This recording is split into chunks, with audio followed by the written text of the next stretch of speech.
Just before lunch one day, a puppet show was put on at school. It was called Mr. Bungle Goes to Lunch. It was fun to watch. In the puppet show, Mr. Bungle came to the boys' room on his way to lunch.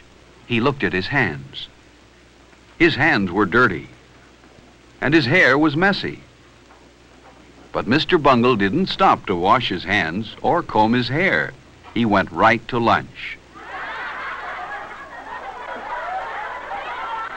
Then, instead of getting into line at the lunchroom, Mr. Bungle pushed everyone aside and went right to the front.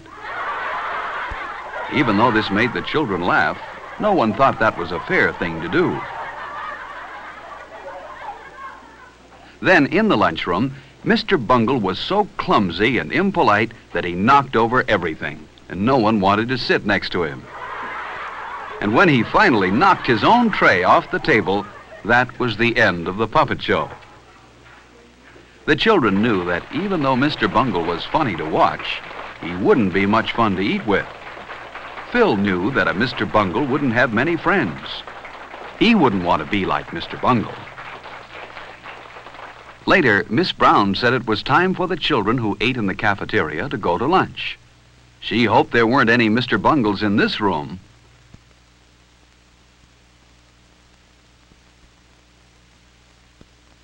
Phil stopped to return a book to Miss Brown while his friends went on to the lunchroom. He would have to catch up with them later. On his way to catch up with his friends, Phil almost walked past the boys' room, but he stopped and thought. Were his hands clean? No, they were a little dirty. Phil remembered that Mr. Bungle didn't wash his hands. Mr. Bungle's hair was messy, too. Phil didn't want to be like Mr. Bungle. Inside the boys' room, Phil was surprised to see some of his friends washing their hands, too. Phil washed his hands well, with lots of soap.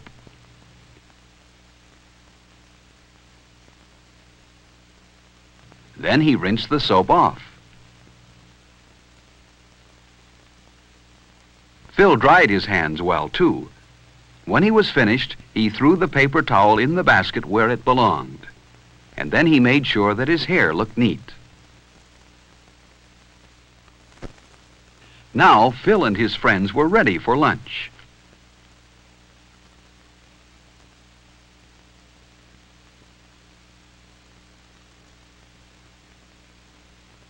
There was a line of children waiting to get into the lunchroom when Phil got there. He saw some boys he knew at the front of the line. They waved for him to go up to the front with them. But Phil didn't want to break into line as Mr. Bungle did. So Phil went to the end. That was the fair thing to do. He would see his other friends inside the lunchroom. The line moved very fast, and soon Phil was inside. First he picked up his tray.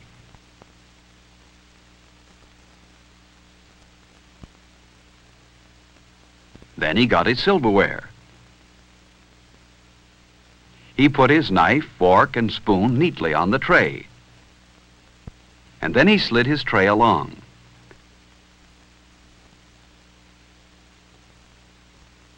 He always enjoyed looking at the good food in the cafeteria. It tasted good, and was good for him, too.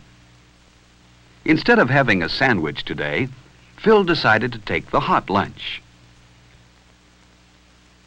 Phil took some bread and butter, too, and he knew what else he wanted, milk. But Alice took the last carton on the tray. Maybe there was more milk, so he said, "May I please have some milk?" Phil remembered to say, "May I?" and "please."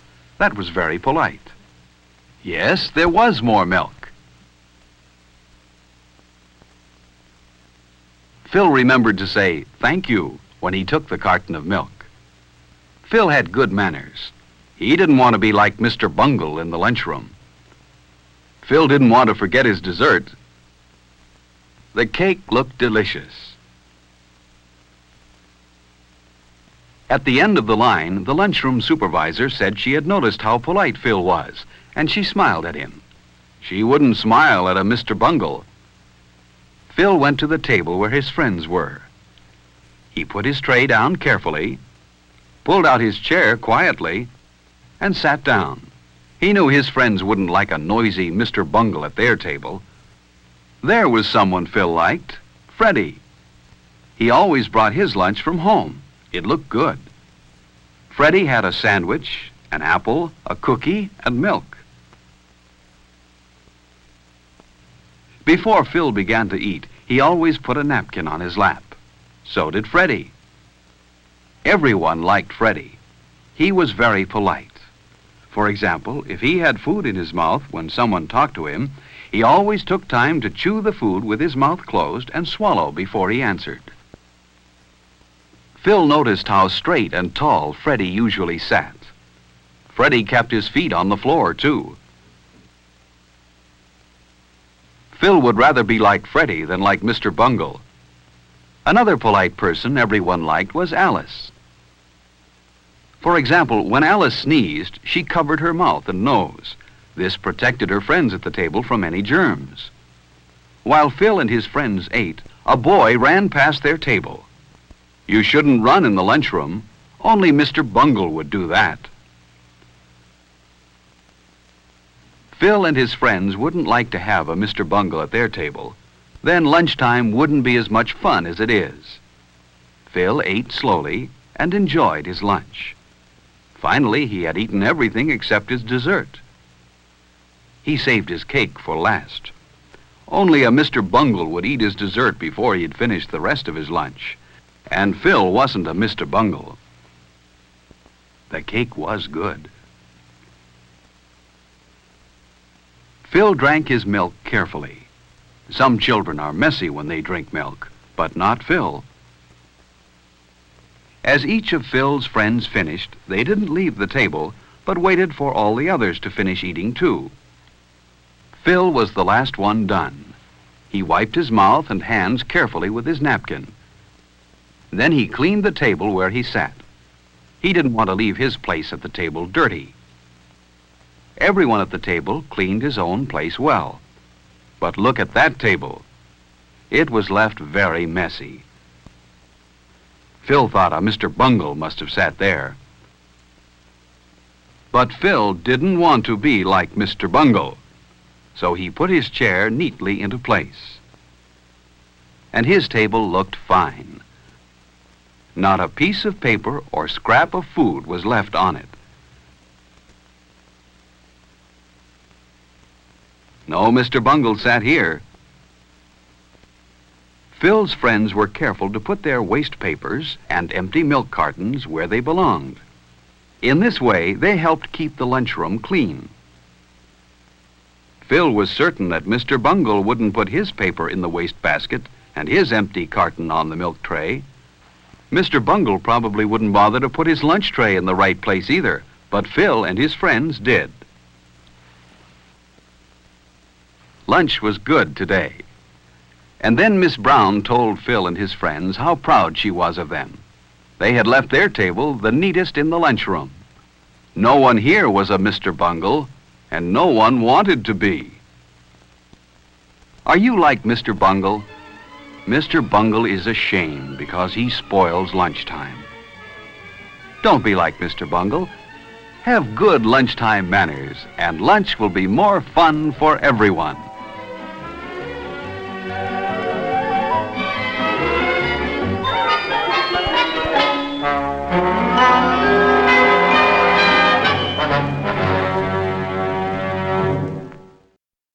Deaf from the Mr. Bungle debut LP. Hi. Hello. Hi. That's the voice of Bungle with us in Toronto studios tonight. With me, Scummy Heifetz and Trevor Roy Dunn. Good evening. Good evening. Good evening. Good evening. What's the most vile thing you've done on stage? Stuck out my tongue. Who was that? Who stuck out their tongue? That was Trevor. No, that was Heifetz. Is that really the height of vileness for you guys? I think I put my middle finger up once. Ooh. Was the audience deserving of that kind of rude behavior? They were screaming and yelling while we were trying to play music. They were being really loud. And I had one thumbs up right next to the middle finger, so it's okay. Well, you know, I was reading somewhere, Trevor, that you said that you guys are really bad live, that it's a terrible band to watch live. And when I listen to this record, I hear a great record. What's wrong with the stage show? Yeah, what's wrong with the stage show, Trevor? Well, you didn't know this, Scummy. I've been meaning to tell you guys that, you know, things just haven't been working out with me. I mean, my monitor mixes have been really bad this whole tour, and I mean, God, man, I mean, you know. Well, who goes to a show to see a bass player anyway, huh? Yeah, no, Who's got the best costume? Trevor. Our chosen images have the potency of darkness, Yeah. but all images are masked, and behind these masked light energies we can turn toward light and pleasure. And so who has the darkest, who has the lightest? depends who's working the lights that night. Well, do you change images? I mean, does someone get to wear somebody else's mask the next night if it doesn't smell so bad? Well, that smelling bad really has no bearing. They always smell bad, so we'd kind of have to ignore that fact. So if you want to ask the question, who is Mr. Bungle, you can smell the inside of one of our masks. So there actually is a Mr. Bungle character. It's all six of us. Is there a Mr. Bungle image? I mean, is there one? Like when you look at the Mr. Bungle package, there's a clown that looks like he might be dead on the cover holding a lighted match. Is that the Mr. Bungle image, or is there something that's sort of more spread out than that? Something that's shared among the six of you? We share evil. Well, how does the evil manifest itself? I mean, you know, how do you make evil look evil on stage? Through fire. So there's real fire used, but I mean, Yes. not like the Rolling Stones flash pots type stuff. Mm-mm. Well, instead of murder, you could say the hunt. A pure Paleolithic economy of all archaic and non-authoritarian tribal society. Who is this quoting from the more academic he just stuff comes here? up with this stuff, man. He's on He's fire. super smart. He hasn't slept in 3 days. That's Scummy the guitarist? Yeah. Hi. So what was it like working in the studio with this? What kind of songs did you go in prepared with? What stuff came together in the studio? And what about all the little bits that tie all the pieces together? What Wow. about those little bits, huh? Everything that's on there was Digital. Yeah. Yeah. What do you mean, like digital before you got in there, or what? Yeah, we had all the tape splices done before we even went in. Well, but can you sort of set up for me what it's like in a Mr. Bungle performance? Like, where does it begin? What do people see when they come in at the beginning? Usually they hear like a Melvins rehearsal tape. You ever heard of the Melvins? Yeah. Or maybe some Godflesh. And usually before that, they see Grotus. Oh, yeah. Grotus is what? They're a band that is on tour with us. Okay. And so Grotus finishes and they say, Mr. Bungle's coming up next. And then you start the Melvins tape? Right. And then what kind of images are on stage? What's the backdrop? Roadies and technicians. Amps. Last night there was a kid in the front row, right behind the barricade, barfing. Oh, boy. Wow. So that was actually during the first song. That's kind of how the night started. And what's your first song? What do you open with? It's always different. Yeah. We make our set list like 5 minutes before we go on.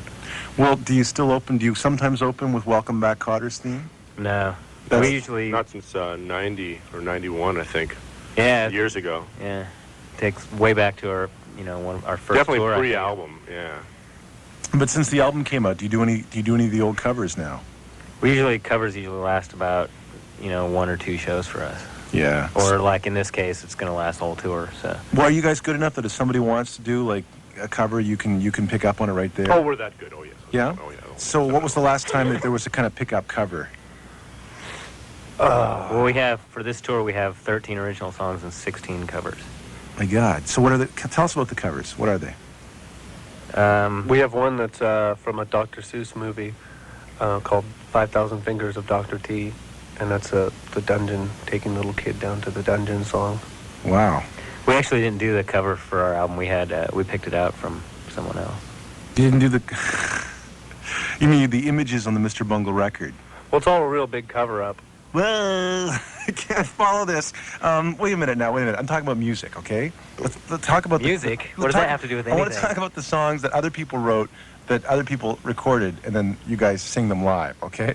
Well, in music, the hegemony of the 2 and 4/4 and 4/4 beat must be overthrown. Is that Scummy again? We need He's a new quick, music. isn't Yeah, he's pretty good. Are the masks you wear clown masks? Oh, what about those masks? Yeah, I want to hear about the masks. Those masks. Let's see. Rather fibrous in content. really not so comfortable sometimes. do you And really- what's hidden behind there is sort of a juxtaposition between both the economical dissatisfaction brewing inside our minds and those contact lenses that keep showing up on stage. And we're beginning to develop a lot of skin problems. Oh, Definitely yeah. nose becoming waxy. And They're not mere spooks invented by evil priests. No. They're evangelical materialism and banal two-dimensionalism, 19th century scientism. you know, Scummy woke up this morning and said the same exact thing. You've repeated yourself today. God, I heard him saying in his sleep last night just before he, went to the bathroom. Wish you could just say yes and no. When you're on the road, do you all have to sleep in the same rooms? Very close.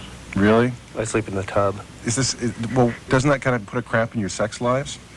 I usually get cramps in my gluteus maximus. I mean, no, actually, seriously, I pull muscles in my butt all the time. For doing what? Humping? Just being on stage. What do you do on stage that gets you in the butt? Well, I have this fear of being not high enough. So you clench your butt the whole time you're on stage? I guess, yeah. It's kind of, a subconscious thing I do. There must be suppositories or something you can take for that. I would think. I'm thinking about getting a masseuse. Is that Trevor? Yeah. Okay. What kind of mail do you guys get? Fast course of groans, First puking. class, third class, retching. book rate. What do people write in their mail? I mean, what kind of letters? Cursive. Gothic. Lollipops. Gothic font. Gothic. Do you have? Is it mostly male people writing to you, or is it mostly female people writing to you? I'd say People of both types. Okay, so I'd this. say mail in general. Really? Is what we get. I mean, I guess you could say postal. But do you think that your fans are people who get off on, John Yes, we get Zorn? mail from babes, if that's what you're Yeah, asking. yeah. Do they send photographs? Oh, yeah. Yes, Just they stark do. naked, just And- spread, and it's Are you pretty tempted gross. to reroute your tours because of this, or? Well, that's why we played Omaha. Actually, there's this one girl, a really, really, really big girl, Yeah. that has cursed us and hexed us, and all of her stuff broke, and her face is crusting off, and she wears a satanic pendant. And we escorted her out of the last show she came to. Really? Are you serious? Yeah. And where That was was last this? night. This was in Toronto? No. This is in Cleveland. Wow. Because in Cincinnati, she created major havoc. He's the caretaker of Greta Garbo's corpse. My God. Well, that's kind of. I mean, she's probably quite high up there in the evil empire. Then I would say. She wants us to help her dig up her dad's body. Why do you think she chose you? I don't know. She wrote a We 50-page suckers. story about us, typed. Did you read it? Yeah, it has all of us beating the crap out of her. I bet you Scummy can probably quote from it. This is scummy. Oh. Can you quote from it? Oh man. No, I didn't read it very I carefully. have to read that. There was one, I think, on the last page that said, She spelled it wrong, though. sorry, little road problem there. Did the Mr. Bungle name exist before you found that little audio bite that we hear before Girls of Porn? Yes. Yes. Absolutely. So that about was 26 years before that. really. So that It was in several months. you must have been quite pleased when you found. Who was the person that found that for you? Bum on the street. A bum told you that he had an audio tape with Mr. Bungle's name in it? Actually, it was Billy Gould. Yeah. But he's a bum. He is a bum. What And- are we trying to say here? What was it like working with John Zorn? Another bum. Absolutely. You know those will work for food signs? Yeah. We saw one of those on this guy, and we brought him into this studio and gave him a couple sandwiches, and he turned knobs, turned out to be John Zorn. Really? We're Yeah. thinking about putting that, we filmed it, we're thinking about putting it in our video just to show how caring we are. Just like Metallica, you know. I thought John Zorn made a lot of money doing the stuff he does, though. I mean, Well, you should see how he spends it. really. He's getting fat. He's got champagne taste, does he? Yeah, he just can't stop, man. Atlantic City, every day. Have you guys ever seen Zappa play? No, No. Are you fans? not really. If we were, it would be pretty recent. I kind of got into I've a couple Zap albums just because people said I should. Yeah, I've just that's how I've kind of got into it. People turned me onto it. Kind of like broccoli, like people say it's good for you or something. Yeah, and now I like it. Oh, you do? Yeah. What's your favorite Zappa album, Trevor? Well, the few I've heard, probably like Joe's Garage, I guess. Yeah. Me too. Okay, well, let's take another track. This is the one that okay, this is My Ass Is on Fire. Are you in Montreal? Yeah. Oh, thanks. Have you ever, okay, tell me what, this is the most obscure song on the record as far as the lyrics go. Who writes the lyrics? How tall is Mount Royal these days? Mount Royal is probably about, 1,000 feet tall. Still? Yeah. Okay, who writes 700 feet tall? Okay, 700 according to the control room. Oh, so it's right. Oh, a bunch of know-it-alls over there. That's right, I know. There's a glacier that I don't know about. Who writes the lyrics for this band? Pretty much no one. Oh, yeah? Well, who wrote the lyrics to My Ass Is on Fire? That's an evenly distributed space. Okay. I think, yeah, we all collaborate on the music and the lyrics, to be quite honest. Let's just say it's the big three. And you, I'm not going to tell you who that is. With being one of the bottom three, I'll just say it's the big three. A song by the top half. Here it is, Mr. Bungle. Mr. Bungle and My Ass Is on Fire from the debut release. How did you guys get signed to a major label? We can't remember. Really? Yeah. They don't know how it happened either. So do they just ignore you now, or are they pretty good to you? Or do they kind of like give you gifts as long as you don't come around their office? We can't complain about any of the treatment we've had. However, we've never seen any of their faces past the point of one day. And life goes on. Yeah. But it's better that way. It's the best setup you could possibly ask for. Yeah, because then they kind of leave you alone to do your thing. Alone. Yeah. It's beautiful. Is it true that Kronos Quartet commissioned a song from you after meeting you in the studio? Who told you that? Who told you? It's just sort of going around. Well, Yeah. just get it out of your head, because it's not true. It's not true. Yes, it is. It is true. No, it's That's not. true. Well, what kind of stuff would you like to write for Kronos? I mean, what would it be similar to? We already did it. Brahms, probably. Oh, Sounds yeah. like Brahms? Oh, yeah, Brahms, Lincoln. Schumann. Are there lyrics to it? Cleveland. No, we might do another one that might have lyrics to it. They were actually going to play on our album, and then somebody heard the lyrics, and they changed their minds. They mistaked something for homophobia. Oh. Yes. Well, and it was a mistake, huh? Yeah. Are your horn players on the road with you? Yeah. Those guys are great. Not really. They don't write anything. You're kidding. Who writes their lines for them then? Everyone else. So they're just bums. Yeah. So they're the Oh. bottom half for sure. They're Yeah. definitely the bottom half. They're in All right. school still. Oh, well, they Yeah. couldn't know anything then. That's right. What's the sample on Love is a Fist? Is that really a skinhead beating up his son? That's Yeah, it yes. is. That comes from a little scene that we experienced live in Humboldt County, which is where we're basically formed. Quite Yeah. a bit of one evening on that. It's the same evening as the end train. of the train deal. How did you get it on tape? We were just walking home or walking to our cars or whatever from after we hopped the train, and we just happened to see it. It's kind of Humboldt County has a really high domestic violence rate, and we like to brag about that type of thing. Yeah, but if you hold a microphone up before a sort of domestically violent incident, doesn't it? It was very loud. Who's doing the whistling? I think there's some animals in here. He's ready. Cut that out. I mean, aren't you asking for trouble if you go around recording that kind of stuff? No. He couldn't see me. Yeah, we don't get any kind of trouble ever from anyone. People don't try to climb up Sue on us? stage with No. you. Everybody Yeah, ignores well, us. no one sues you, huh? I mean, because I was going to ask you about the lyrics to some of the songs. I mean, not mentioning anything. Don't not say mentioning too any much. names. Just leave it alone. Let's just go on to something else. But okay. If you have all these babes sending you photographs, And how there are come plenty. how come there are so many songs about masturbation? Well, the same reason that nobody does anything when we're on the road. Because you all have the same hotel room. Because I mean, what else are you supposed to do to a letter? I guess you're right. But well, I mean, get a phone book and look up the number. I suppose. Yeah. Oh yeah, that'd be real polite. Hi, hi, Mrs. Myrtle, is your daughter home? Hi, yeah, it's the band calling. We'd like to ask her out. No, but look. Seriously, let's go back to the lawsuit thing for a second. Seriously, if you call a song, What lawsuit? if you call a song, Are you suing us now? look, you've named. Forget it. We're out of here. You've named a song after a very famous actor from the 70s, okay? Oh, yeah. Travolta. Right, I mean, there. do you Right, know right. Italian? Do you know any Italian? No, I don't. It means between road. Who said that? Who's saying that? Scummy?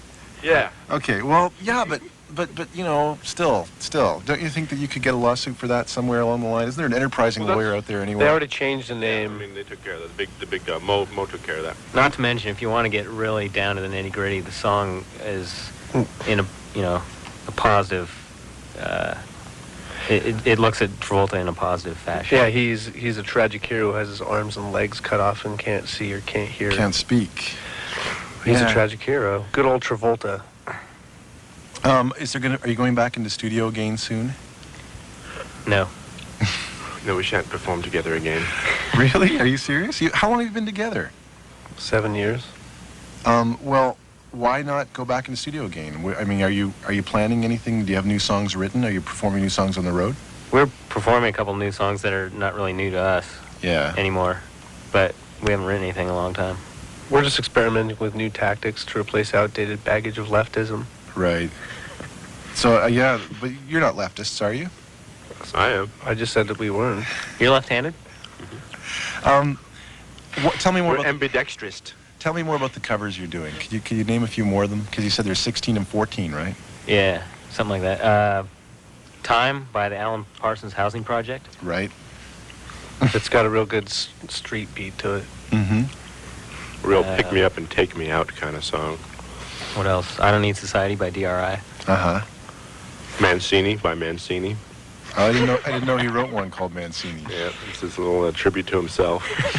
The scary side of his right brain. Yeah. Is there a He Mrs. has two brains. Is there a Mrs. Bungle? Yeah, she's waiting outside in the truck. And that's why you don't answer the mail, huh? No, there's no Mrs. She doesn't. Bungle. Absolutely not. So I started by asking what the most vile thing you ever did on stage is. Have you ever heard someone report that you've done something vile that you never did? I don't think anybody in this band has played viola, have they? What's the most vile thing you've ever seen done on stage by another band? I saw G.G. Allen once. Oh, that's pretty vile. Yeah. Yeah, but he doesn't really count as a band, does he? Sure he does. Come on. Really? When I was in 8th grade, I saw Chuck Mangione shove his fucking horn up his ass. Could he get it out? He pulled it out of his mouth. That Should have heard it, man. You got the greatest sound ever. That guy's a Nazi. Yeah. Well, look, thanks for coming in tonight. Thank you. All right, You're the all right. best. Who are we again? Trevor Roy Dunn, who Yeah. plays the bass. That's my real name. Don't look me up. Heifetz plays the drums. Warren Cromartie, former Expo. Right, yeah, and a good one, too. Damn good.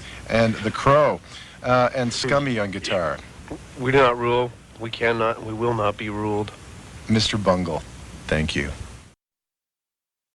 After a long absence, Mr. Bungle returns with a much-anticipated second album, Disco Volante.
That's Mr. Bungle from their album Disco Volante. They count in the end of the track.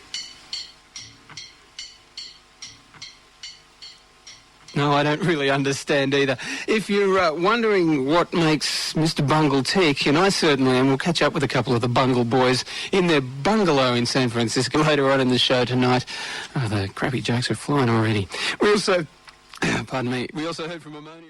He's not in Faith No, or not playing with Faith No More. Joins his buddy Trey Spruance in a little outfit called Mr. Bungle. a very strange San Francisco-based band. They've been around for a decade or so.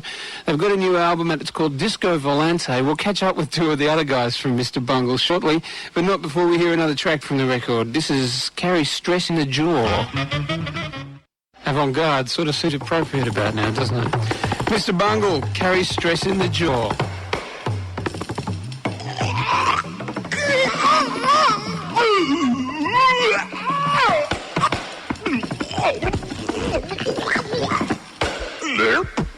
On the 3 hours of power, Mr. Bungle's new record is Disco Volante. Mr. Bungle is folk, jazz, anarchy, rock, opera, metal, scat in a blender. Danny and Trevor are in Mr. Bungle, and they're not bad on a phone either. Disco Volante, isn't that the name of a boat from a James Bond film? No! In fact, it is. Yes. Well, actually, there's several meanings to that word, to that phrase, to that Actually, I title. think the phrase kind of came up, and then we forgot that the reason why we had that title is because the record was sitting in our pants. What was it doing in your pants, he says, stepping into an obvious Fluttering trap. around beautifully, looking for some sausage. Structure isn't exactly something you'd use to describe a Mr. Bungle song, or for that matter, a Mr. Bungle interview. It is how I would describe a spaceship, though. Oh, there you go. How much of what you do on stage is improvised, and how much is, planned down to a T? What show are we talking about? Oh, Mr. Bungle show. Well, there haven't been that many. Which one in particular? There's only been about 40 total. No, there's been like 80. Well, That's not a joke. 80 shows in 100 years. No, 10 years. 80 shows in 10 years, 8 shows a year. There was a time when we averaged one show a month, and I think we've fallen behind that. All right. What I'm getting at is when you get up on stage from one night to the next, or 1 year to the next, do you play the same song the same way twice? Yeah, I try to. Well, It depends on the song. There's some songs where we have to play them the same way, or we're going to lose each other. And there's some songs that have big open sections that require absolutely no structure, and there's some songs that are halfway in between. So a bit of improvisation to be expected. A bit. Yeah. And then if the sampler breaks, we have to do an hour and a half of straight improv and feedback. Actually relying completely on one sampler on this tour. Oh, there you go. If that thing breaks down, you understand. Where are you touring? The United States of America, the most powerful nation in America. That narrows it right down. Can we see you out in our part of the world soon? Yeah, I've actually kind of put out the word that we need somebody to sponsor us to go down there. But we want to very badly because everybody down there is so fucking polite on the phone. We'd like to go in January, February. Do we have to wear dolphin shorts?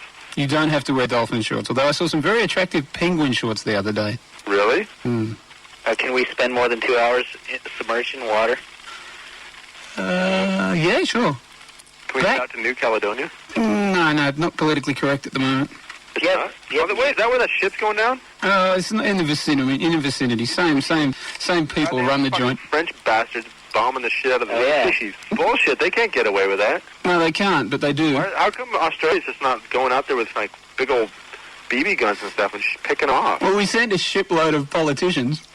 It doesn't do anything though, huh? Why is France getting away with this Napoleonic bullshit? I don't know. I don't like that. Now, with the Mr. Bungle sort of a song, when you're writing, how do you decide when something sounds good and when you hate something? Is there much argument in the band? Because I guess it's a fairly subjective thing. It depends who gets a quarter note and who gets the 16th. You know, I generally hate about 40% of what I get thrown at me on these songs. Do you get to say, I hate that, I'm not playing it? No, I play. You have to kind of, grin and bear it about 90% of the time in this band. How does Mr. Bungle write? Trevor, since you actually write about 90% of the music, you want to answer that? Well, basically we sit in our rooms and we come up with stuff alone. Then we get together and we play it, and people steal each other's riffs, change them, and we just kind of piece songs together. Somebody basically has a run of the arrangement. A real plan of riffs.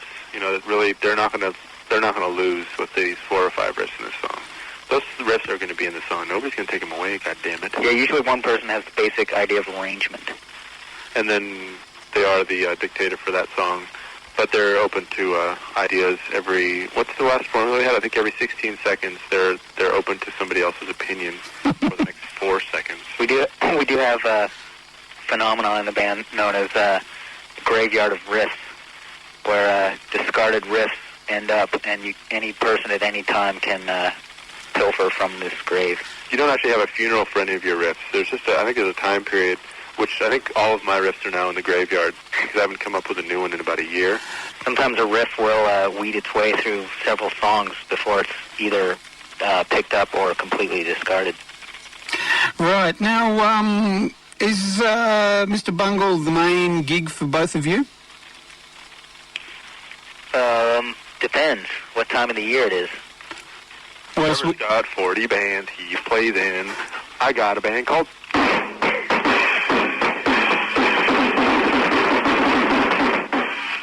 could you spell that for me? Wow, man. I just had a gig. That was a great part. I think I got something to go with it. It goes like this.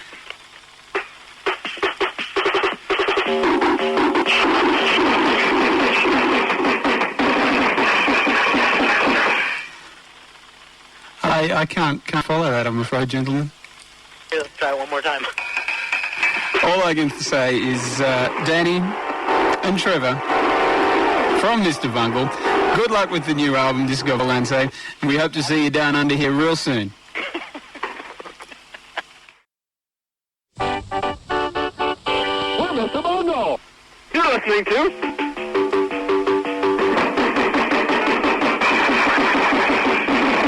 3 hours of... power. Is it self-indulgence or is it art? I don't know, but it's Mr. Bungle from Disco Volante. We heard Platypus, and before that I was chatting with Trevor Dunn and Danny Heifetz from the band. Strange but true. It's 20 to midnight on Triple J on the 3 hours of power. Just be thankful they're not your neighbours. Two of the guys from Bungle when they were in Australia very recently, and Klondike Cat was even able to make a brief appearance. Let's take a look now at not just the Bungle clip, not just more of that footage, but us talking to Mr. Bungle.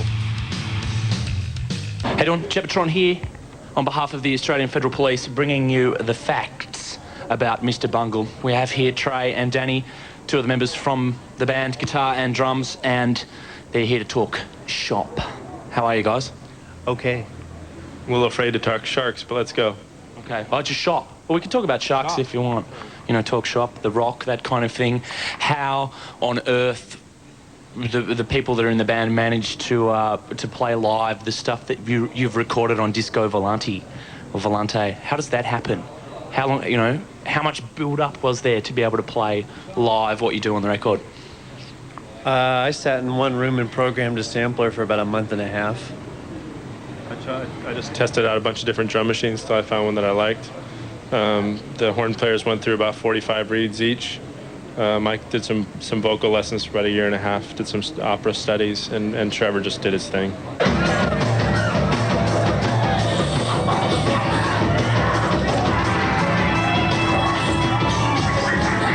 Is there, you know, a big preparation before each gig, a big psych up of, you know, chanting in the room? Meeting, yeah, little pep meeting. 2 male cheerleaders come up. They're older. They're 60, 65 years old, but they get us going. Short skirts. Just short skirts. Now, there's still a lot of miming going on in the band. That's I've been reading a lot about that. That the rest of the band apparently just miming. Oh yeah, the miming. Yeah. Yeah, that's still going on. Yeah, actually, we used to bring a mime troupe with us, but we just decided to learn how to mime ourselves. Yeah. So we're doing a lot of that now.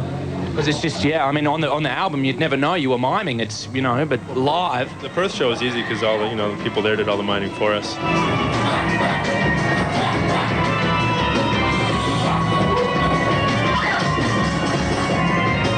There's many people that know Bungle songs that are able to, you know, nod their head at the right moments when the changes occur. Yeah, that's nice. I'm totally turned on by it. Sorry, I'm just trying to pick up an ant. And what about you, Trey? Well, a lot of people know a lot of the music. A lot of people know a lot of the old songs and want us to play the old songs. So we were thinking about, since we haven't played any of them in 4 years, maybe trying to play some and not rehearsing it, see what that sounded like. We play 1 or 2 of them. They figure the older the crowd, the more likely they're going to want to hear the old stuff because they're that old. The young crowds, shit, they were like 5 when that first record came out, so they probably didn't really like it. That's true. They're the mature crowd, somehow. The mature crowd. They are better listeners to the young crowd. Right. Tell them about the Adelaide show. What happened there? Remember the, can you hear me? What? Can you hear me? You speak up a little bit? The Adelaide show. Do you remember the all ages Adelaide show? The crowd reaction. Oh yeah, and the Adelaide show. Yeah, the young kids were great. The 18 and under crowd was the most attentive and fun crowd to play to that we've ever had, probably. And then the next crowd was, they were all older and more sophisticated and drunk and screaming over top of everything, which is just fine, but it's a different kind of show, probably more boring, because we have to just sit there and kind of wait for people to shut up. It's more boring. If they're quiet and more attentive, we'll end up probably doing more interesting things.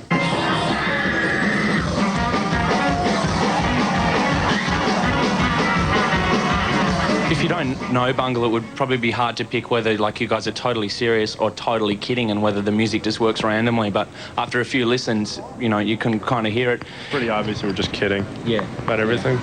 That's what I thought. Does much go into the, you know, the lights and the whole overall effect? I mean, Bungle sounds like drug music. Is that kind of prevalent at the gigs? It's probably a misconception. It's not really drug music. No, that's fine. No, we don't have a lighting guy. Actually, I think if we could have designed our own lighting scheme, it would have been probably one big blank bulb hanging on stage. Hey, how's it going, Klondike Cat? This is my cat. Oh wow! What's his name? This is Klondike Cat. How are you? He was a. I feel fine. Do you need your milk or your food or anything? Do you guys tour with any other pets? Do you bring your cobra? Yeah, actually I did. I brought him in a little plastic bag. We'll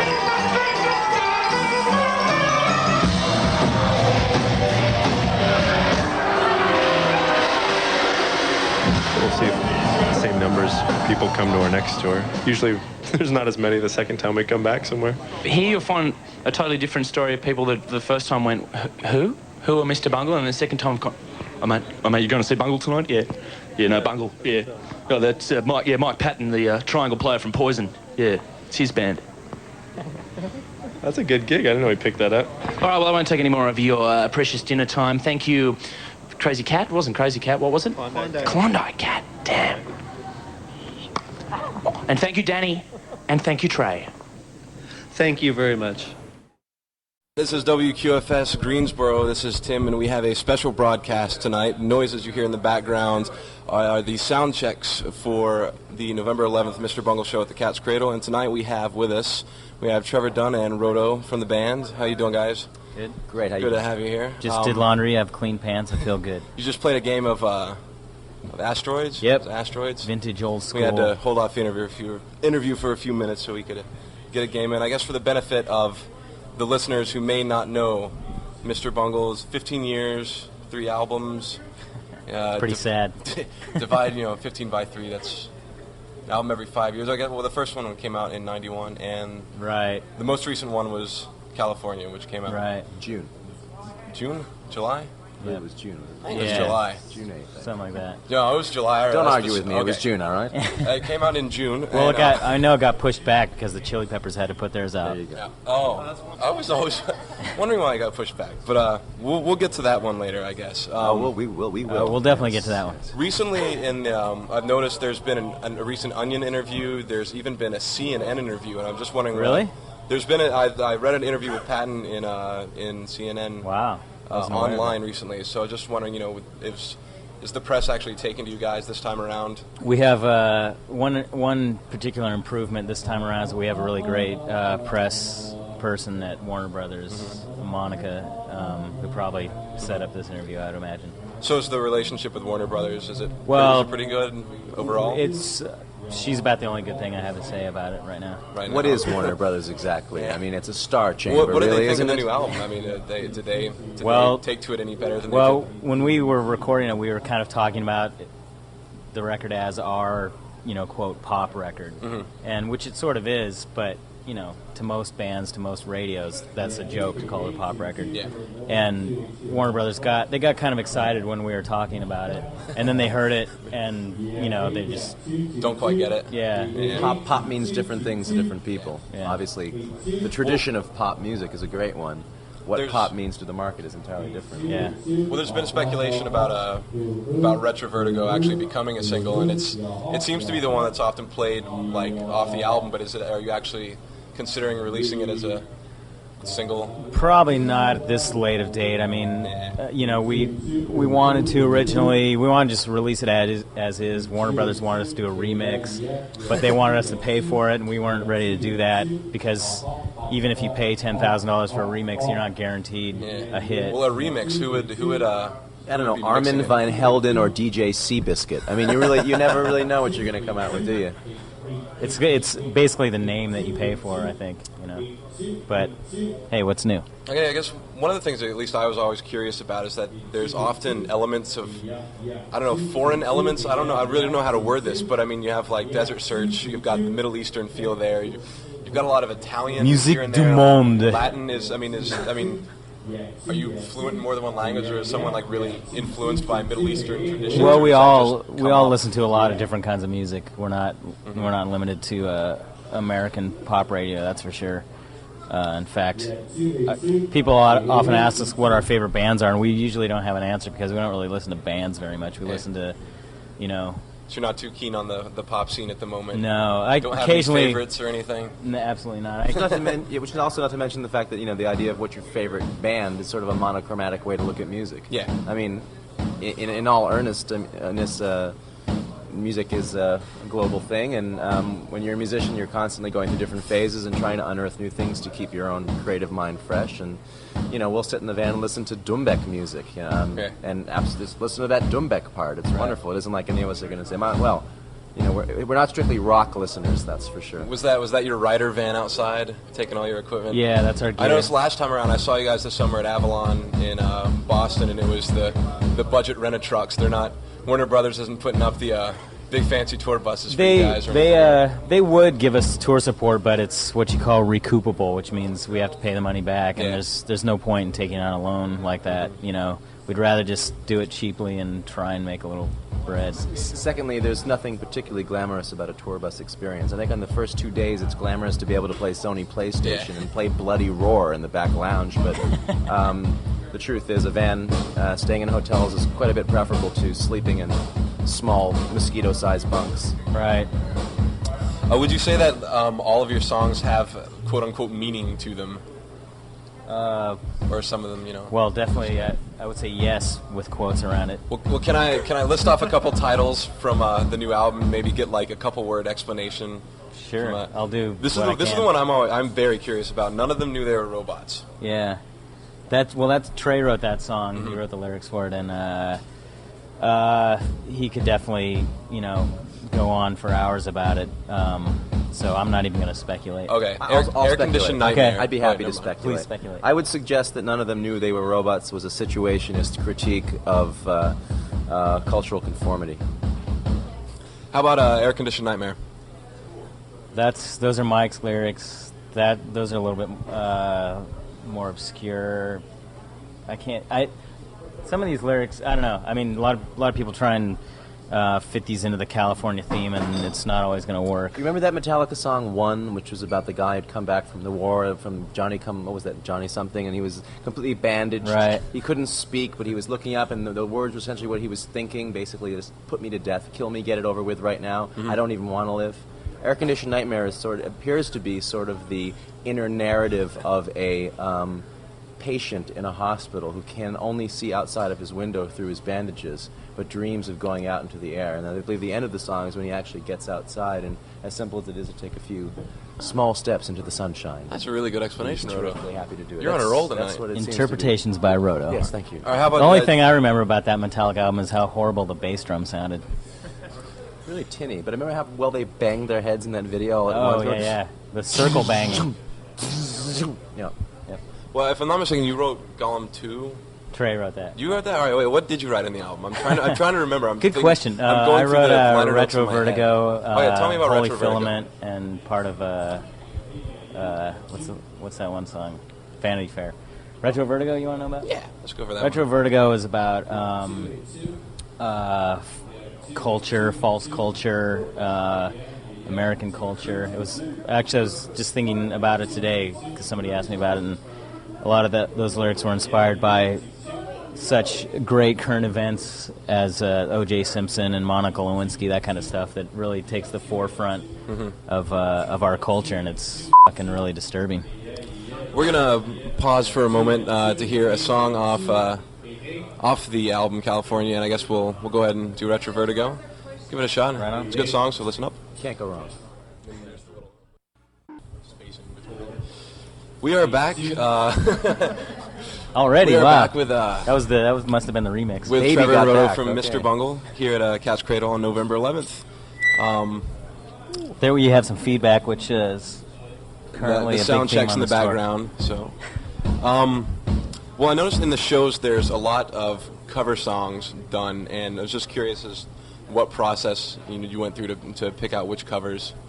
Well, kind of the same process that we've always dealt with. We just kind of, different people in the band start picking out cover songs. We always intend to do a fair amount of cover songs on the road, and we just, people put their ideas on tape, and we just pick out ones we want to learn. And just curious, who's the Dead Kennedys fan? Who's not? Yeah, who's not? Who's not? All right, question. good answer. I mean, we're from San Francisco, you know. Yeah, they're like, we'll lead into another question later. Ooh, that's about a 2K, I would say. Well, I guess you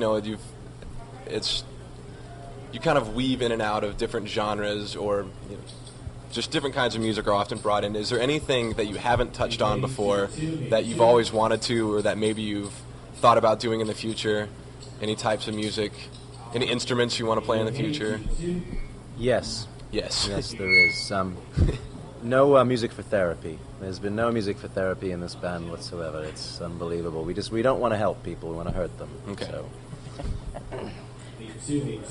Well, just what is in store for the future? Are we going to have to wait another 4 long, grueling years before we get another? I hope not. Taste? I mean, I don't want to make any promises, but things are a little bit different. We're touring a lot more than we have before. Hopefully, the writing process will happen quicker than the recording process. Hopefully, it won't be another 4 years. I mean, it always takes us a long time. I would just guess that it would be a couple years after this last record before we're ready to really put down some new ideas. And we're going to pause another moment to hear another song. What do you guys want to hear this time around? How about something that's not on our record? Because we play those songs every night. No, just kidding.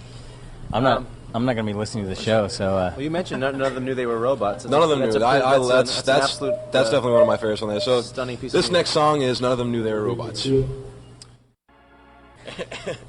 Guess what, Trevor? We're back again.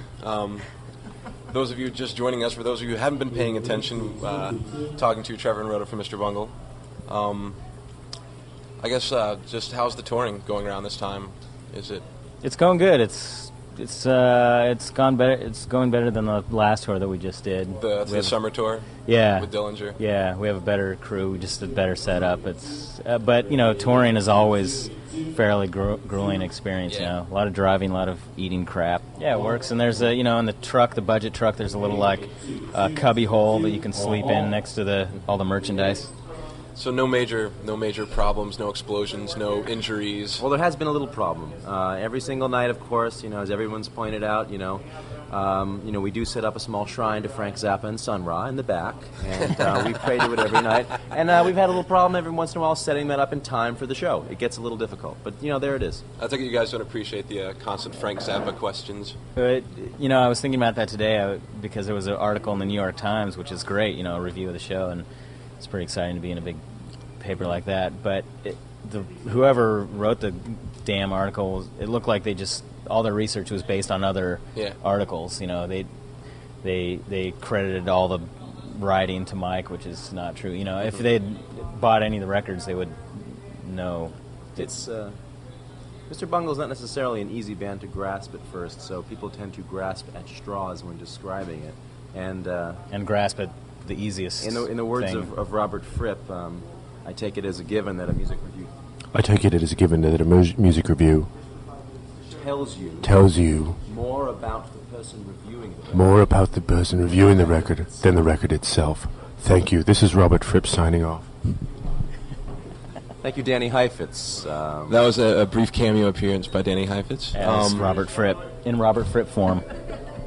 The Zappa thing actually, I mean... Yeah. Who? Why, yes, he is. So should have done a little more. Yeah. I'll help you out with that. Let me just complete that thought, if I may. Yes, please. The one thing, I mean, Zappa did have a certain kind of sense of humor. He did have a certain kind of darkness, a certain kind of cynicism about his humor. I do see that kind of thing in Bungle. I think the other thing probably is that people have asked the band a lot, I've noticed, about the orchestration on the album and why did you choose to put so much horns and violins. And I have to say, I mean, a lot of bands use orchestration on their records, but what they do is they play, you know, the band is basically, here's the guitar riff, here's the tune. It's basically based around the guitar riff, and that's all they do. In Bungle, you are, like Zappa, talking about composition, and the French horns and everything else is not in there simply to gloss up or sort of polish up the guitar rock underneath. It's really part of it. This is a band that composes their music, and if there's anything in common with Frank Zappa, I would say it's the fact that the band is rigorous about their compositional acuity. Just because it was mentioned by you, Trevor, earlier in the interview, the whole California meets Californication. I've just been reading up on some tensions. My main question about the whole Chili Pepper situation are there any apologies for the Halloween show? Not from us. Are you kidding? I've read about it, and I was in hysterics for quite a while. The Chili Peppers should apologize for us having to do it in the first place. Yeah, the Chili Peppers should apologize for us for screwing up our personal lives. I mean, we had tours planned that we had to cancel because they wouldn't do the shows with us, and it really screwed us up, you know. Screwed up my life in a classic, personal way. Is there a root, roots of that long ago, or is this just... There's been some conjecture about it. All I can tell you is their management will not give us any particular explanation other than the fact that the band itself as a whole is somewhat embarrassed by the whole episode, but that it is Mr. Anthony Kiedis in particular who has made it absolutely clear that he will not perform with Mr. Bungle in any way, shape, or form. It is in particular. And there's only one person in the band that he's ever met or spoken to, so, you know, what his problem is beyond me. I'm sure it has something to do with rehab, though. It could be, have something to do with the fact that he can barely get off his ass every 6 years to make something even less creative than the album he made before, whereas people like Mike Patton and Mr. Bungle continue to make creative records year in and year out. But that's just a hunch. Okay. Yeah. Well, it looks like we're closing up the interview here in a second.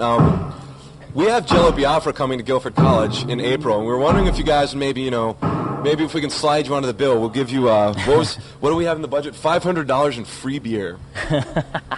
Well, if you can get that to us before we start driving, it's a possibility that we'll make it.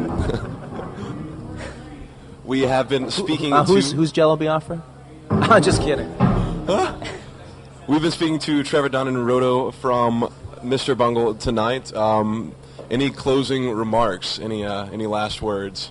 Anything you want to say to the population of Guilford College and its surrounding area? Go to school, go to work, go to hell, you fucking jerk. And remember, the more you drink, the better we sound. Thanks, guys. I guess we're going to close up with another tune from California, and why don't you play Holy Filament, because I wrote that, and I'll get more money from the publishing. The licensing. Well, you also wrote Retrovertigo, and we did play that one, but we'll give them we'll give a slow ending. We'll play the Holy Filament. This is the Holy Filament by Mr. Bungle. Thanks for the interview, guys, and I hope you have a good show tonight. Thanks. All right. Get back in one. So you went to Mr. Bungle last night, huh? Yes, I did. Yes, you did, and you got Mike Patton's autograph. Yep, I met the man. You met him. Just much smaller than I imagined you would be. Should we answer the phone, see who's there? Yeah, go ahead. Let's see who's there. WTCC. Yeah, I'd like to hear some Mr. Bungle. What's that? I'd like to hear some Mr. Bungle. You like to hear some Mr. Bungle? You sound like you have some sort of bronchial trouble. I want to hear some Mr. Bungle. Oh, Jesus. What do you think, this is Black Sabbath? what can I do for a young man? I want to hear Desert Search for Technowala. Track number 4, there's no Oh, stutter. look he gives us the tracks and everything, what we got to play. That's not right. Sure it is. Yeah, we'll play that for you. What do you say, though? You say, pretty please. I say pretty please with the sugar on top. And you got the damn autograph. Now, what are you batting, 1,000 for the past 2 weeks, or what? I know. I met Bill Bruford last week. Now, Yeah. if anybody's paying attention, this is Sean Franklin. He was down here a few weeks ago with his interview about his band, the Scallions, and oh baby, you gotta love that. he met Mr. Bill Buford, who is on tour with King Crimson now, and then you went yesterday with Mr. X here to go see Mr. Bungle. Yes. And you met Mr. Mike Patton. Oh, and it was a dream come true, my It was a friend. dream come true. You know, he just said that he's not as tall as he thought he was. No, he's a short little guy. He's a short little guy. But, you know, I just said, hey, Mike, you mind trying this? He went like this, man. No problem! Just like that. I said, thanks a lot, man. Hey, I'm going to get going and drink a 40. What's your favorite 40, man? Crazy Horse. Crazy Horse, okay. And Well, we'll if play some Mr. Bungle. Mr. X is there, tell him I said, what's up, sucker? He's right behind me, man. Oh, well, very good. Hey, then he heard me. He's playing with some chords. Cool. He's chewing on electrical cables. Very good. Yeah. So I'm going He's to go drink some, Vicks 44. And Vicks 44 is good for you. I'm going to mix both of them. We're doing shots of that all weekend. Shots of 44D, Yeah, I huh? have a whole weekend. Mmm. Dying. So you want to hear, what did you say you wanted to hear?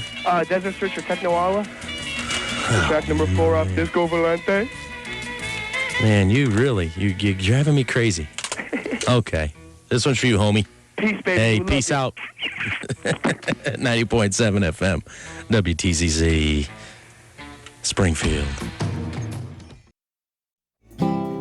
Wildly warped but always intriguing, Mr. Bungle's third album is evidence of a rock band pretending to have roots in rock music. California explores an ambience new to Mr. Bungle, but it's as compelling as ever.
when did you guys get started? I know, like, in one of the Faith No More videos, Mike's got a Mr. Bungle shirt on.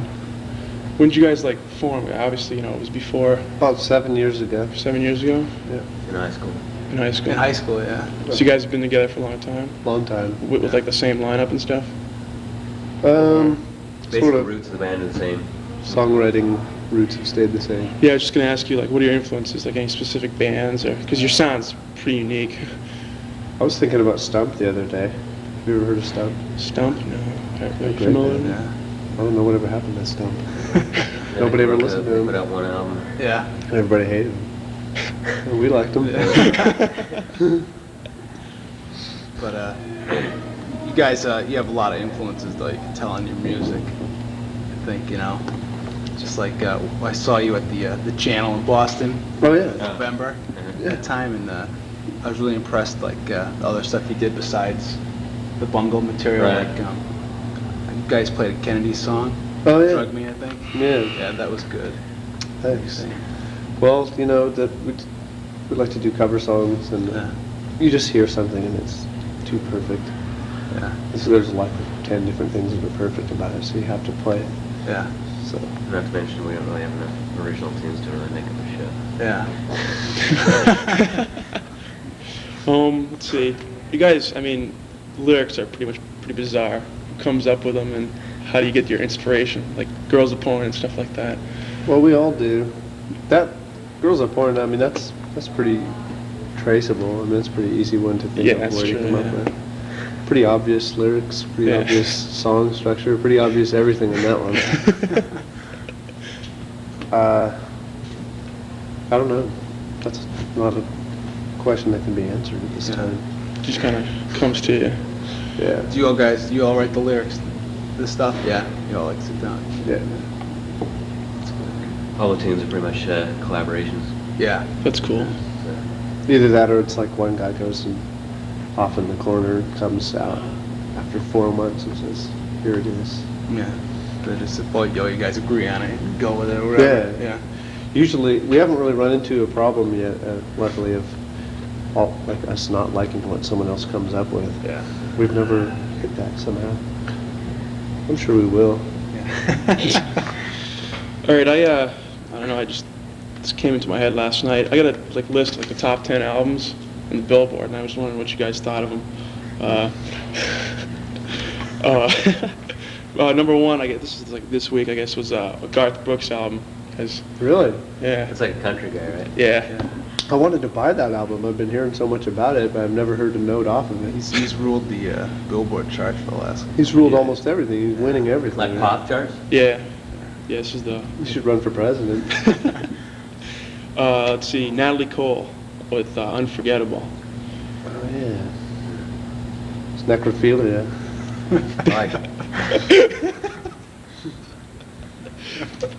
And then, of course, Nirvana, number 3. We like Nirvana. Everyone likes Nirvana. Ain't no kidding, huh? Can't get away from Bloated. Yeah, but you gotta defend your tastes. Yeah. Yeah, I gotta say I like it. So. Yeah. Yeah. I've never heard Just because it's popular doesn't mean it's not good. Yeah. Plus, you gotta relate to their heroin habit, you know. Yeah. You just gotta relate to them. Yeah, you're not really getting the same thing out of the album if you don't think about heroin or Yeah, exactly. Let's skip down here past these next couple. How about, let's see, Michael Bolton. What do you guys think about him? Oh, yeah, Michael Bolton. Got cool hair. Got great head of hair. Great sense of Steve Winwood. Can't wait to see that hair in about 10 years. What happens to it? It's going to start over here. Let's see what, I don't know, like, there's a couple over here, Boys to Men and Color Me Bad. You guys think about that? We love Color Me Color Me Bad. Bad. Big influence. They're great. Anything that takes it that far, you know. Is Yeah. Anybody who makes a video in their living room is all right with me. And giving presents to their girlfriends. Yeah. That's good stuff, man. Yeah. That's what it's all about. And rounding off, how about the new Metallica? Any comments on that? Well, considering we taught him how to play fast, I'm a little disappointed to see him playing slow. Like my comments, like my sentiments exactly. Any new bands out now that you guys you're digging at the moment, or? There's a band called Neurosis from the Bay Area that's up and coming, and they're super good. Yeah. They've gotten a lot better, and I think they're going to do really good. Yeah. Grotus has been playing It's with open us. for you, yeah. They've been they're traveling with us the whole tour. Yeah, really cool. Where are they from? San Francisco. San Francisco. Not that we're just into San Francisco bands or anything. Yeah. There aren't too many good Still, ones. is it still a pretty big scene there?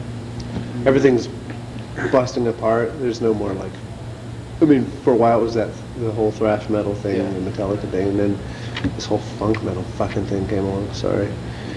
So now all those things are kind of busting off into little freak shows, and nobody's really sticking to any of it. So there's some okay stuff coming out, but there's still a lot of garbage. How about Disposable Heroes of Hypocrisy? They're from the Bay Area. Yeah. Haven't heard them yet. No fair judgment on that. Let's see. Anything else, Steve? We all know Mr. Patton has another band. I can't remember the name of it at this point. But is there any, I guess they're supposed to have a new album out. Are you guys going to get back together and do another Mr. Bungle album? Yeah, definitely. Good. We I'd like to hear that. I mean, we've adopted sort of a working format around this whole situation, so we're okay with it. It doesn't bother us very much. That's cool. We've been basically traveling the same pace since we started. You know, regardless of that or anything else. We would always take 7 months and not do anything, and then do everything in 2 months. This is always the way it's worked anyways. Yeah. So it's probably the only reason we survived, really. It's no big change then for you. It hasn't. Hurt that's anything. good then. It's been going on for about 3 years. A lot of people think of it as a real recent thing. Yeah. But actually, it's been going on a long time. Yeah. Was it hard getting the album out, or? Legally, yeah. Yeah. Yeah, I can imagine. It was really overdue. About a year, we wanted to do it about a year earlier. So slowly rats made it legal. Yeah. I think the case was somewhat unprecedented. Also, the whole idea of same frontman for 2 bands. Yeah. So that was part of the initiative for signing to Warner Brothers to make things a little smoother in the management thing. But we weren't initially thinking of doing that at all. That just turned out to be sort of the easiest option on all sides. We would have had to fight a really uphill fucking battle, if we didn't. Here it comes. Anything else, Nick? Do you have any particular favorite songs on the album you guys are real proud of, or you really get into doing live or anything like that? Or? They're all really old, actually. I mean, even the album's a year old now, almost. But some of those songs are 4 or 5 years old.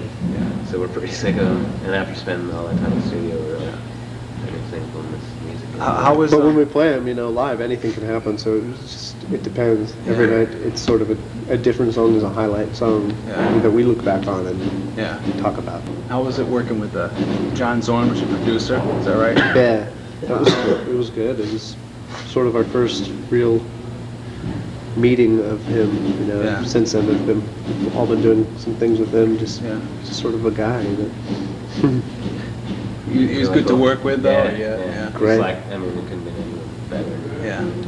He came in for mixing after we did the tracking because he had some other commitments. So we were like, what's going to happen? He hasn't been here for the recording, but he understood what we were up to right away and put the magnifying glass on stuff and just knew how to magnify everything we were trying to do. Exaggerate. Yeah, that's a good word. That's what he's really good at doing. Before he came in, he said, I just want to make you guys stick out in all the wrong places. Yeah. That's exactly what we wanted. Right. Yeah. Let's see. What do you guys think of the Seattle scene now? What's been going on there? Do you guys like the music coming out of there, or like some of the bands? The Melvins, yeah. The Melvins. But they're from the Bay Area, so it's hard to say. I mean, they're from Seattle. But What do you think about Seabird? They started the Seattle scene. Sort of, They're sort of the raw energy, the core of the whole thing. I'm into that. I'm not so much into the retro sort of angle on stuff. Yeah. But some of it's okay. Yeah. Not too thrilled with it. They kind of. So you're saying they kind of moved from San Fran to Seattle? No. No, Melvin's living in San Francisco. Oh, okay. They've lived there for years. Yeah. But they moved from Seattle. But that has nothing to do with anything. It's just Melvins are just, you know, like, to me, are just sort of the center of the whole thing. Yeah, Nirvana cites them as a big influence, I guess. They say, whatever. Yeah. Hey, what day of the week is it? Tuesday or something? It's Wednesday. Thursday? No, today's Wednesday. That's when I watched It's Wednesday, this. yeah, you're right, April 1st. So we play New York Thursday and then like Long Island. We spend all of our weekends in like the smallest places. How long have you been on tour? Since 2.5 weeks or something like that. Yeah. It's like 12. When did the other tour end? Like November? That was just like a 3-day thing. Oh, was it only Yeah, it was pretty short. We just came to play Boston, New York, and Jersey, I think. Yeah, we basically came out for the new music, or whatever, the CMJ thing, and we just added a couple shows just to make it worthwhile. Hello. Hello, the only alternative to pleasure is pain. You're listening to WSHL, and we're Mr. Bungle. 91.3. Hallelujah.